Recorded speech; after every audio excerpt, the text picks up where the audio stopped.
भारत की take power, Bharat की data power, आप सभी जानते हैं कि आज हर सेक्टर में टेक्नोलॉजी का, डेटा का कितना महत्व है।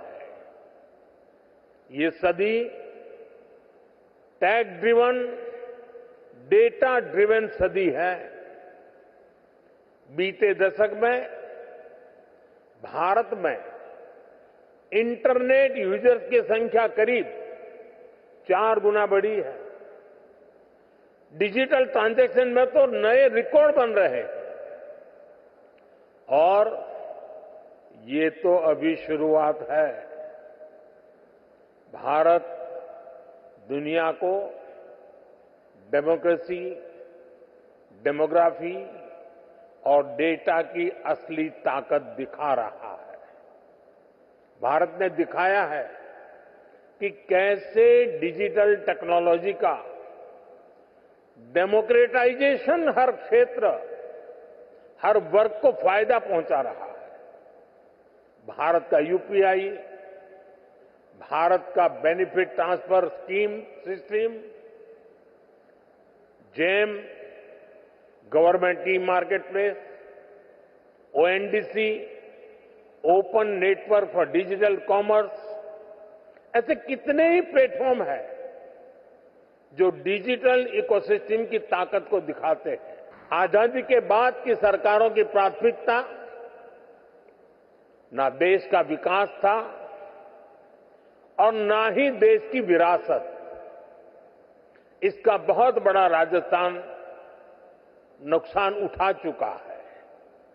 लेकिन आज हमारी सरकार विकास भी, विरासत भी इस मंत्र पर चल रही है और इसका बहुत बड़ा लाभ राजस्थान को हो रहा है। साथियों, राजस्थान राइजिंग तो है ही, रिलायबल भी है।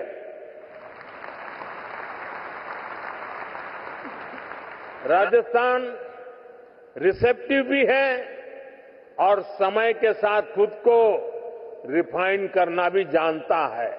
Across our businesses, we are committed to significantly scaling up our investments. I foresee the group investing over 50,000 crores in the next few years, spanning cement, renewables, telecom and retail. In fact, we are looking to invest around 6,000 crores in the renewables business alone over the next 1 or 2 years. In cement, we plan to add 10 million tons of capacity at Nathdwara, and as an ode to the artisanal talent in the state, our jewelry retail business plans to set up a small manufacturing facility in the state as well. Club Mahindra, our resorts business, has 6 properties across the state with plans to nearly double that in the coming years.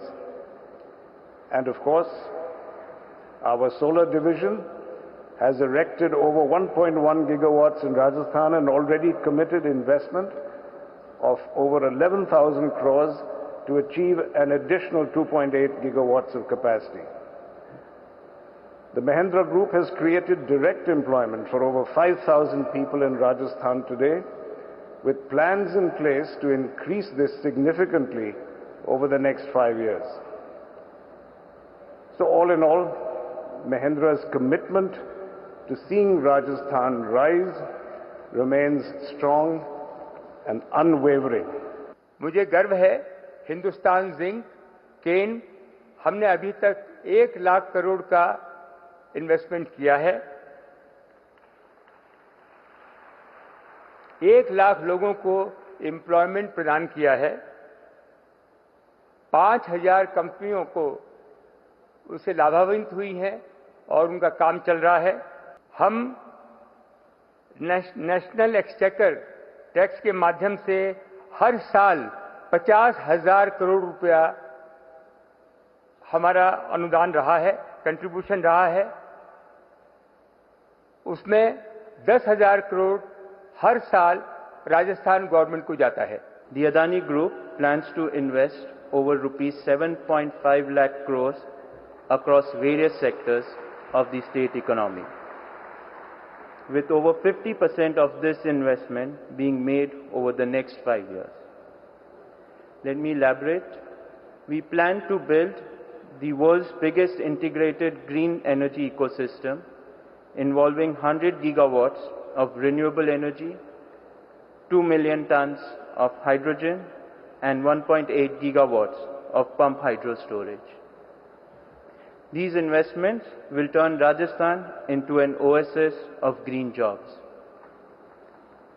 Beyond energy, Rajasthan is critical to our ambition to become India's largest cement company. राज्य में पहली बार एक साथ 9 greenfield expressway बनाने का काम हाथ में लिया है।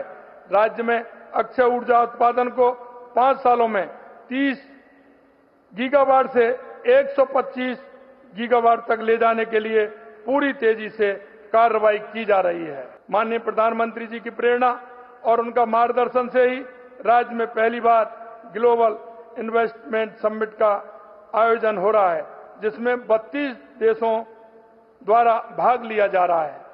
हमने राज्य में विभिन्न क्षेत्रों में निवेशकों को प्रोत्साहन करने के लिए न केवल 10 नई महत्वपूर्ण नीतियां लागू की हैं, बल्कि ईज ऑफ डूइंग बिजनेस के क्षेत्र में भी ठोस कदम उठाए हैं, जिसके फलस्वरूप राज्य में निवेश को लेकर एक अभूतपूर्व माहौल बना है। इस समिट के प्रारंभ होने से पूर्व ही 35 लाख करोड़ रुपए से अधिक के एमओयू संपादित किए जा चुके हैं।